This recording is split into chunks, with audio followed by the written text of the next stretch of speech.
Mon Dieu. Hum. Là, ici, ça, c'est... On parle de, si vous voulez parler, un truc qui a fait du drama il y a de cela 10 ans. Voici vraiment l'un des moments de hip-hop de ces dernières dizaines, de ces 10 dernières années, qui fut vraiment mémorable, drôle, ridicule, drama. Qu'est-ce qu'il n'y a pas eu à cause de ce truc? Bonjour, bonsoir, bienvenue à la chaîne du Sorcerer. Et aujourd'hui, dans notre séance hors série qui va entrer toujours dans le truc des bifs, on va parler de deux moments très intéressants un peu de ces 10 dernières années dans le hip-hop, qui concernera celui que je considère comme le Luke Skywalker du hip-hop, Kendrick Lamar, le besoin de le présenter. 10 ans après, on se rend compte que c'est devenu encore une légende. Légende avec une discographie des plus incroyables, l'une des plus belles discographies de l'histoire du hip-hop, l'une des discographies les plus belles de l'histoire de la musique américaine. Je le réduis même pas juste à un gars de hip-hop, je le réduis même au-delà de la musique américaine. To Pimp a Butterfly va être étudié dans les universités, dans les musées, dans les trucs. Si Kendrick Lamar peut-être n'est pas un personnage au-delà très charismatique, oui, je sais un peu, si on peut résumer un peu la carrière, toute la carrière de Kendrick Lamar, c'était, oui, tu vois, il y a ce film de Will Smith, là, très beau film d'ailleurs, euh, de Pursuit of Happiness, là. Moi, je résumerais la carrière de Kendrick Lamar de Pursuit of Tupac. C'est-à-dire que tu sens ce mec-là, il a voulu devenir soit le Tupac de ses générations, soit il a voulu devenir Tupac. Il a voulu avoir le même truc en disant je vais porter le truc de Tupac et l'amener aussi haut que je pourrais. C'est honorable, hein. Je trouve même que c'est très même émouvant même de voir des gens qui ont ce genre de passion-là. Mais je pense qu'il s'est rendu compte aussi qu'il n'est que Kendrick Lamar. Et que même si Tupac n'était que Tupac aussi à son époque, il n'est que Kendrick Lamar. Et Kendrick Lamar ne peut faire qu'une chose, raconter ce qu'il voit et s'occuper bien de sa famille. Et c'est tout, et c'est aussi tant mieux. Parce que quand tu regardes un peu To Pimp a Butterfly, c'était un peu sa volonté de sauver, parce qu'il est passé un peu trop réducteur, mais sa manière de vouloir impacter tellement sa communauté que le truc là, c'est un peu le même esprit que Tupacalypse Now. Je dis pas que c'est forcément dans le style, mais dans l'état d'esprit. Tout un peu comme Tupac quand il fait Tupacalypse Now, un peu. Je vais changer le monde avec cet album-là. C'était un peu le même mindset. Malheureusement, la dépression l'a appris quand il a vu que sa communauté, la communauté noire afro-américaine, n'a pas trop vibé avec To Pimp a Butterfly. Si vous remarquez même, To Pimp a Butterfly, c'est un des albums, quand il est en concert, qui nous met le moins. Il met Alright, il met Truc, il met Gookie de Ma City, beaucoup, il met Damn, mais il met très peu de To Pimp a Butterfly en concert. Si vous remarquez là, si vous remarquez ça, il fait ça. Bref, Kendrick Lamar, one of the greats, sixième dans mon classement de trucs de hip-hop de tous les temps, mais artiste incroyable de la musique américaine, tous genres confondus. Bref, revenons 10 ans plus tôt. 10 ans plus tôt, on a eu affaire à un drama comme j'en ai rarement vu dans l'histoire du hip-hop des années 2010. Je crois que c'est même le drama ultime des années 2010. Big Sean, à l'époque, était en train de préparer son album. Là. Big Sean, l'ancien artiste signé chez Kanye West à l'époque, qui, ma foi, j'ai toujours trouvé que ce mec-là, j'ai jamais compris tout la hype sur lui. J'ai jamais vu d'album marquant de lui, ni charismatique. des lyrics banals. J'ai jamais vu en lui, j'ai jamais compris comment ce mec même a réussi à avoir le succès. Bref, we don't know. Big Sean, tu vois un peu, Big Sean préparait son album et il avait sorti un peu un single, c'est l'album, ça devait appeler Hall of Fame. Et il devait sortir un single où il réunissait un peu tous les jeunes rappeurs qui montaient. Mais je crois qu'il y avait Big Sean, c'était Big Sean, il y avait qui encore? Il y avait qui dans le truc? Il y avait encore qui? Il faut pas que je raconte de conneries. Big Sean Control, qui était encore dans la chanson à l'époque là? Je crois qu'il y avait Kendrick Lamar, ouais, il y avait Kendrick Lamar et Jay Electronica. Bref, ce son qui devait être un son promotionnel un peu pour lancer l'album Finally Famous de Big Sean. Finally Famous de Big Sean est parti dans un drama quand les gens ont écouté le verset de Kendrick Lamar Control. Quand Kendrick Lamar fait sa partie sous contrôle et qui commence à appeler un peu comment on appelle ça, ses compatriotes un peu de la même époque, genre A$AP Rocky, Tyler, the Creator, il y avait qui, A$AP Rocky, Tyler, the Creator, Drake, Big Crit, Jay Electronica, Big Sean, en disant que bon, les cocos, je vous aime beaucoup, je vous aime bien, on est bien potes là, mais moi, euh, même si je vous aime beaucoup, moi je veux la place du trône. Je veux vous gagner parce que c'est ça. Et moi, je ne sais pas, moi je ne sais pas. Je trouvais ça normal et surtout bien que quelqu'un ramène l'essence du hip-hop à ce qu'il est. C'est un truc de compétition. Je vous ai dit, je le répète tout le temps, le hip-hop c'est pas Mireille Mathieu. Et on n'est pas ici en train d'écouter les albums de Brigitte Fontaine ici. On n'est pas là en train d'écouter les albums de Brigitte Fontaine ou écouter je sais pas qui. Non, c'est un truc de compétition. La compétition, les bifs, le autre, c'est l'essence même du hip-hop. Enlevez ça, je ne sais pas qu'est-ce qu'on raconte si vous voulez enlever ça. Et Kendrick Lamar, qui comprend véritablement l'impact qui connaît, c'est un véritable étudiant du hip-hop, qui connaît vraiment comment ce truc est. On veut ramener un peu ce truc, parce qu'il faut rappeler un peu à l'époque, hein, Dico, Drake, Kendrick et Saproki, c'était un peu devenu, il faut comprendre que la génération qui était venue après là, elle était très différente un peu de la génération d'avant. Elle était très friendly, tout le monde est pote avec tout le monde prend des photos avec tout le monde est salty, tout le monde. Drake invite Kendrick Lamar à faire une interlude dans Take Care, et Saproki invite Big Crit, je sais pas, Big Crit dans le remix de The Fucking Problems. Tout le monde est ami avec tout le monde. Kendrick invite Drake dans Poetic Justice, ce qui restera leur unique collaboration. Tout le monde est pote avec tout le monde et on vit dans le monde des bisounours où chacun se fait des bisous et on non, non, non. Kendrick a compris que non. Si ça va là-bas, ça ne mène pas, ça ne crée pas le momentum dans le hip-hop, ça ne crée pas la compétition saine dans le hip-hop, ça ne crée pas des moments de légende dans le hip-hop. Le hip-hop a besoin, est né par des confrontations, est né par le truc. Tant que ces confrontations restent sur le papier, tant que ces confrontations restent sur la musique, tant ces confrontations restent sur les lyrics, je ne vois pas le problème. Mais, apparemment, ça a fait chialer un, toute la galaxie des rappeurs de l'époque. Notamment, comme je l'ai dit, quand il a commencé à call out un peu tous les jeunes trucs en disant que bon, on est bien amis, mais moi je veux le trône je veux le trône.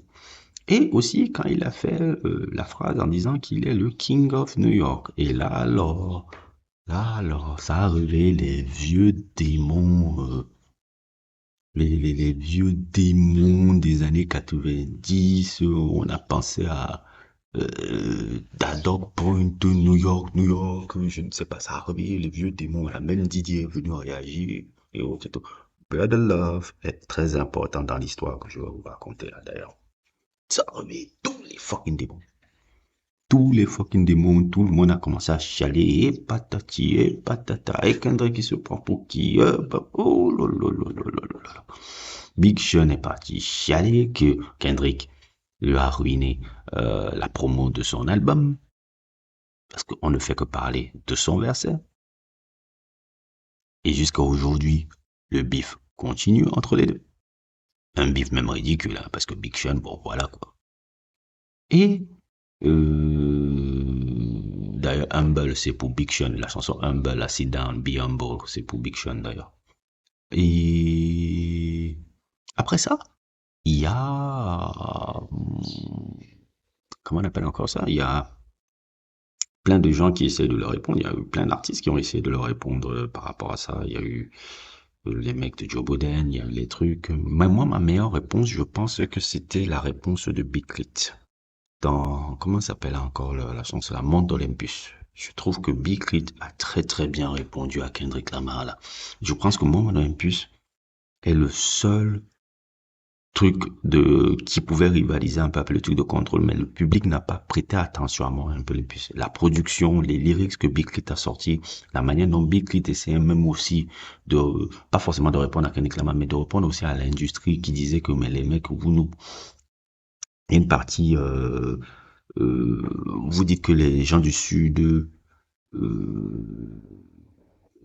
je ne peux pas être king of hip-hop, et vous voulez pas donner ça à André 3000, je sais pas. Il y a un parti là que j'ai beaucoup aimé, là, où il fait même une référence que, mais on dit, vous dites que dans le Sud, on n'a pas eu le truc, on a eu André 3000, on a eu Scarface. Bon, bref, j'ai beaucoup aimé cette partie-là. Puis, là où ça me fait encore rire, dans Control, là, le King of New York dont je vous parlais, là, le King of New York, a fait un tel drama chez les rappeurs new-yorkais que les gens, quand ils écoutaient ça, ils pensaient que Kendrick Lamar réclame le trône de New York, alors qu'il vient de Compton, et ils prenaient ça comme l'ultime manque de respect. Alors que non, c'est un hommage qu'il a fait quand il dit King of New York. Les gens n'ont pas compris véritablement le sens de tout le King of New York, parce que quand ils lisent les lyrics, certains gens n'essaient pas de décortiquer, de comprendre ce que quelqu'un veut faire référence. Kendrick Lamar a de nombreux héros dans le hip-hop. Et parmi ces héros, il y a Corrupt. Corrupt est pour moi l'un des plus grands lyricistes de l'histoire du hip-hop de Los Angeles. Beaucoup plus lyriciste même que Snoop Dogg. C'est-à-dire que lyrics, si on fait Snoop Dogg, Snoop Dogg, Corrupt, No Limit, Corrupt le bas. Moi, il y a un album de Corrupt là que j'aime bien, c'est Street is Murder. C'est un putain de classique cet album-là. Corrupt, je suis désolé, c'est un lyrical monster. Et je ne sais plus c'est dans quel son que Corrupt fait cette référence où il dit I'm a king of New York. Et quand il dit I'm a king of New York, ce n'est pas pour dire je suis le roi de New York. Il fait une référence à un de ses films préférés. Un de ses films préférés, lequel? King of New York, de Abel Ferrara, avec le personnage de Frank White, joué par Christopher Walken. C'était ça la référence. Et oui, quand on comprend un peu qu'on est cinéphile et musicaux, qu'on arrive à faire, à connecter les dots. Quand il fait le référence à King of New York, il parle du film d'Abel Ferrara, qui est un génial réalisateur. Allez regarder les films d'Abel Ferrara si vous n'avez pas vu. Un des films préférés même d'Abel Ferrara que j'aime, c'est, comment ça s'appelle encore, The Driller Killer, Mrs. 45, ou bien encore le truc avec Harvey Keitel là, Bad Lieutenant. Génial, hein, génial, hein. Abel Ferrara. Mais bon, bref, on va pas parler de cinéma là. Si vous voulez pas voir les trucs de cinéma, allez dans mon autre chaîne que je vais mettre en description qui s'appelle La Séance du Sorcereur. Elle est géniale, vous pouvez la regarder aussi. Bref, donc il fait une référence à ce personnage-là, le personnage de Frank White, joué par Christopher Walken dans King of New York. Et Kendrick Lamar rend hommage à Corrupt quand il fait ça. un de ses héros musicaux, parce que Corrupt est un grand héros. Parmi les nombreux héros que Kendrick Lamar a dans l'histoire du hip-hop, il n'y a pas que Tupac. Il y en a plein, plein de gars qu'il a étudiés. Même Lil Wayne fait partie des héros de Kendrick Lamar. Corrupt est aussi un grand héros de Kendrick Lamar. Quand Kendrick Lamar va même un peu dans ses phases un peu très rapide, truc et tout, il imite beaucoup Corrupt, il imite beaucoup Eminem. Bref, explication finie. De cette confrontation-là, ça a créé tout un bordel. Et puis, en vient le drama ultime. Dans une soirée, je pense que vous la connaissez maintenant, un peu ce truc-là.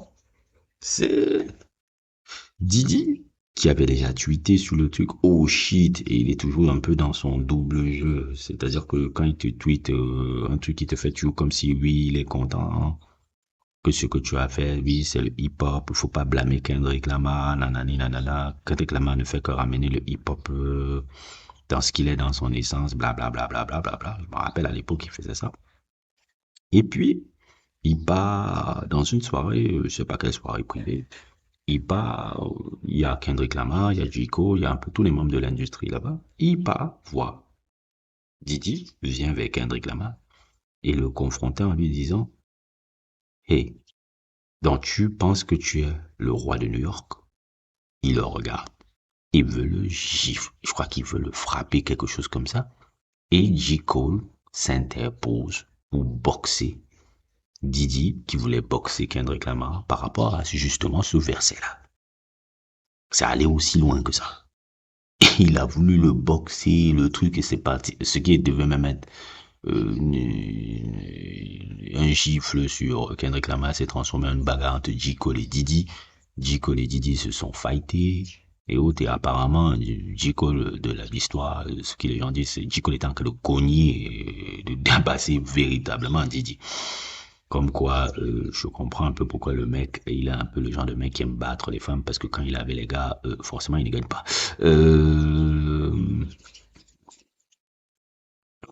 Donc, il se fait tabasser haute, il se fait sauver par Beyoncé et Didi, qui lui ont évité une correction monumentale à Brother Love. Et voilà, ça a créé un peu cette situation un peu folle et haute et tout. Control est aujourd'hui le truc. Ah, mais j'oubliais! Je disais, mais j'avais l'impression que j'oubliais un truc. Mais il y a notre sensitive, notre sensible mec de Toronto. Il a même été le premier à chialer dans l'histoire là. Il était parti, je me rappelle encore, chez Elliot Wilson. J'ai même fait ça j'ai même fait une référence même à ce truc-là dans le sujet de Drake là. Où il était parti disant que oui, Kendrick, il va travailler maintenant avec qui dans le hip-hop après avoir fait ça. Il fait que des trucs momentum. Plus personne ne se souviendra même du truc là de contrôle. Voilà 10 ans, on en parle encore. Looking back, on voilà encore 10 ans après, on en parle encore du truc là. C'est l'événement le plus impactant du hip-hop de ces 15 dernières années. On en parle encore. Tu dis, il était là en train de chialer comme la petite pleureuse qu'il est. Parce que c'est une grande pleureuse. Quand il gagne, il vient gonfler. Quand il a un truc où on le touche un peu son petit ego, il commence à chialer comme une petite fille. Il vient là en train de chialer. Oui, who's gonna work with Kendrick now? Il fait que des trucs momentum. De toute façon, les gens oublieront ça dans 2 semaines. Bla, bla, bla, bla, bla, bla.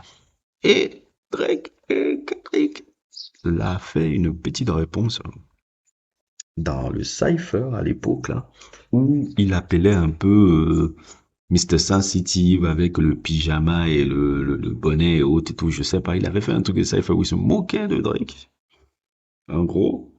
Et apparemment, ce que les gens ne savent pas, il y avait un moment donné, Drake, et ça c'est l'ancien journaliste, ancien sportif Marcelo Wally qui avait sorti ça chez Vlad TV, que Drake, que ça a failli partir loin, parce que Drake, il avait une émission, il faisait vraiment la promotion de son album Nothing Was the Same, là, je crois que c'était ESPN First Take, là. Et il y a une partie où il était en train d'insulter violemment Kendrick Lamar. Il était en train d'insulter Kendrick Lamar sur, comment on appelle ça, sur ce truc, mais les gens de truc ont trouvé que c'était tellement violent qu'ils ont décidé de ne pas projeter cette version de l'émission. Donc, c'est quelque chose qui a failli partir aussi en couille entre les deux. Maintenant, Kendrick Lamar et Drake, on va dire qu'ils sont un peu dans ce que j'appelle une guerre froide. Ils se lancent des pics, l'autre lance des pics. Et ce que les gens veulent voir depuis des années, c'est Kendrick Lamar qui affronte Drake. Mais je pense que c'est très judicieux de Kendrick, pour Kendrick de ne pas le faire. Parce qu'il veut pas aussi que sa carrière et ce qu'il a construit soit entaché par un truc de bif. Il trouve que c'est pas judicieux de le faire. Je trouve que c'est très intéressant de le faire, de ne pas tomber dans ce bif là entre les deux, parce que même s'il fait un bif et que je sais que bon, si Kendrick Lamar et Drake font un bif, je pense que Kendrick Lamar va gagner. Je pense, même si Drake, il faut pas le minimiser, hein. Drake, c'est un vrai lyriciste, ça. Drake, c'est un grand, super lyriciste. Les gens, ne minimisez pas ça sur Drake. Drake, c'est un très beau lyriciste. Il sait écrire. Même si on lui dit souvent qu'il prend souvent des ghostwriters, mais c'est quelqu'un qui sait très bien écrire. Je pense que Declan a raison de ne pas entrer dans ce fight-là parce que ça va entacher un peu ce qu'il a construit avec sa carrière et tout, et ça ne vaut pas la peine maintenant. Bon, je vois pas l'intérêt de faire ça là maintenant en 2023, 2024, quand chacun a une carrière établie, quand il y a un truc, ça n'a plus de sens. En 2013, 2014, ça aurait été un peu truc, mais maintenant, bon, ça n'a plus de sens. Donc c'est ce drama-là qui s'est passé. Et maintenant, l'autre drama que j'ai envie de raconter, un drama encore, qui le gros public n'a pas vu parce que le public, un public du pop a vu controversé. Et je l'avais déjà évoqué sur mon sujet de Kendrick Lamar. C'est le drama entre Jay-Z et Kendrick Lamar. Il y a eu et je dirais même Jay-Z et Didier. Il y a eu un gros drama entre Jay-Z et Kendrick Lamar autour du son Bitch Don't Kill My Vibe. Bitch Don't Kill My Vibe a eu un drama comme Tonton Jay-Z, je vous ai déjà expliqué. Sean Carter, Wannabe Basquiat, appelez-le comme vous voulez. Il a une stratégie, toujours qu'il aime faire. Quand il voit un jeune artiste qui monte, il essaye toujours de faire un featuring avec lui. Si vous remarquez bien, un artiste qui a du buzz, qui monte, que ça soit Future, que ça soit Drake, que ça soit Kendrick, que ça soit, je sais pas, quand tu as du buzz et que tu montes, il fait un featuring avec toi. Il fait que son image soit associée à toi. Maintenant, toi, dans ta tête, tu penseras que, ouais, le gars fait ça pour moi, pour me montrer la main. Alors que non, non, non. Le gars fait ça pour lui, pour continuer à créer le buzz autour de sa personne. Pour qu'on dise, ah, Jay-Z a validé. C'est un peu le truc un peu machiavélique qu'il aime faire. D'habitude, il fait ça avec les gens. Et comme je le dis toujours, j'avais fait même référence à ça comment on appelle encore ça, à mon sujet sur Kendrick Lamar. Dans le hip-hop, le gars qui est important dans un featuring dans le hip-hop, c'est celui qui a toujours la dernière place. C'est-à-dire celui qui passe en dernier. Celui qui passe en dernier dans un son. C'est-à-dire que c'est celui qui est le plus mémorable. C'est celui qu'on va retenir le plus. Rappelez-vous tous les moments mémorables du hip-hop. J'avais déjà fait une référence. Caress One. Caress One dans le son, comment on appelle la The Anthem. Je vais prendre encore quel exemple. Un peu Pitbull dans le son Holla at Me de DJ Khaled. Je vais prendre encore Nicki Minaj, qui a l'un des plus grands couplets de l'histoire du hip-hop dans Monster. Je crois qu'elle passe à la fin. Elle qui termine le morceau, si je me trompe pas. Je me trompe pas, je crois que c'est elle qui termine le morceau. Déjà, même elle méritait de terminer le morceau parce que, putain, ce qu'elle a fait dans Monster là, c'est absurde. Donc, bref, celui qui termine le morceau, c'est toujours celui qu'on n'oublie pas. Qu'est-ce qui se passe alors? C'est que Kendrick Lamar, Jay-Z, quand il envoie son couplet à Kendrick Lamar, le couplet de Bitch Ok Bye Bye, on s'attend, Jay-Z s'attend à ce que Jay-Z s'attend à ce que quand il reçoit le couplet et qu'il voit la version finale, Kendrick, c'est lui qui termine le morceau. Seulement que Kendrick Lamar, qui est un grand compétiteur, a vu ça, il a dit non, non, non, non, non, non, non, non, non, je connais tes magouilles, je connais tes trucs. Nous connaissons un peu ce que tu cherches à faire, parce que moi je suis un étudiant du hip-hop. J'ai étudié aussi qui t'es, j'ai étudié ta façon de fonctionner. Donc ce que je vais faire, au lieu de te laisser un featuring pour que tu prends mon cloud, je vais utiliser ton cloud et je vais faire un deuxième couplet qui va terminer le morceau et qui fera que le morceau soit mémorable. Et je prends ton featuring. Ça a l'air con comme ça pour les gens qui ne suivent pas le hip-hop, hein. Mais dans le truc là, c'était le jutsu ultime que j'ai jamais autant rigolé à l'époque là quand ça arrivait. Mais j'ai rigolé des heures et des heures parce qu'on avait piégé Jay-Z à son propre jeu. C'est pas pour rien que j'adore Kendrick. Il avait piégé Jay-Z dans son propre jeu. Et ce qui fait que Bitch Don't Kill My Vibe, le remix, le deuxième couplet là qui était tellement légendaire là, qui avait complètement brûlé les disques. Et ça revient encore à mon truc que j'aime souvent dire. Jay-Z a toujours perdu ses face-à-face. La plupart du temps, mis à part Pretty Kid de Mobb Deep, il a toujours perdu ses face-à-face. Tu vois, même s'il fait un truc avec Kendrick Lamar, par exemple, un versus avec Kendrick Lamar peut lui sortir le Bitch Don't Kill My Vibe remix là. Il a toujours perdu ses face-à-face. Toujours. Toujours. Quand vous étudiez la carrière de Jay-Z, tous les face-à-face qu'il a fait, il a tout perdu. Toujours. Toujours. Je vous assure, je l'ai mis même dans mon classement. Je peux pas mettre Jay-Z au-dessus de Kendrick Lamar, hein. Je mets Kendrick Lamar au-dessus de Jay-Z. Kendrick Lamar est 1000 fois meilleur rappeur que Jay-Z. Et Kendrick Lamar a une meilleure discographie que celle de Jay-Z. Pour moi, Jay-Z, Kendrick Lamar a largement dépassé Jay-Z dans l'histoire du hip-hop. Mais de loin. De loin. De loin. Et si vous remarquez bien, depuis cette période-là, Jay-Z ne fait plus de featuring avec Kendrick Lamar. Je ne sais pas si vous avez remarqué.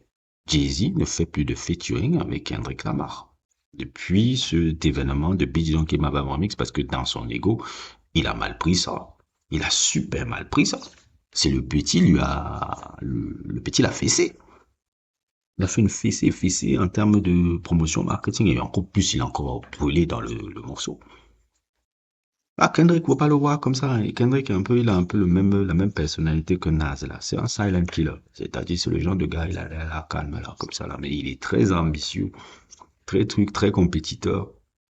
Et quand il faut hésiter, il n'hésite pas, quoi. Et c'est ça qui s'est passé avec Jay-Z. Jusqu'à aujourd'hui, Jay-Z ne fait plus de featuring avec lui. Parce qu'il sait que, merde, si je fais encore un featuring avec ce mec, moi, j'existe plus. Vous voyez pas, il ne fait plus de featuring, même avec aussi Eminem. Renegade a été tellement horrible pour sa life qu'il a dit plus jamais j'invite Eminem dans mon album. C'est ça. Mais pareil pour Kendrick. Il va plus jamais faire un featuring. La manière dont il s'est...